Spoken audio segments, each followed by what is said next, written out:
একজন মানুষকে খুঁজতে গিয়ে যদি আপনি আবিষ্কার করেন সেই মানুষটি একটি জাতির স্মৃতি হয়ে গেছে, সেই মানুষটিকে জানেন? জহির রায়হান। 1935 সালের 19 আগস্ট জন্ম নেওয়া জহির রায়হান ছিলেন একাধারে কথা সাহিত্যিক, সাংবাদিক এবং চলচ্চিত্র নির্মাতা। তার লেখায় ছিল প্রেম, রাজনীতি, বৈষম্য আর মানুষের অস্তিত্বের সংকট।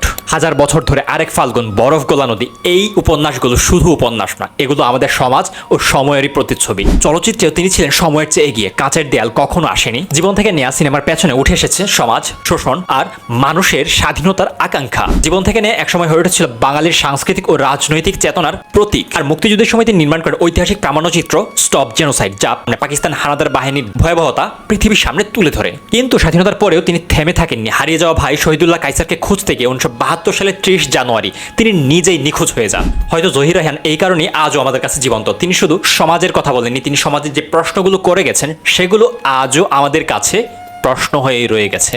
আজ সেই অমর মানুষটির জন্মদিন এবং আমার প্রিয় লেখক জহির রায়হানের জন্মদিন। শুভ জন্মদিন জহির রায়হান।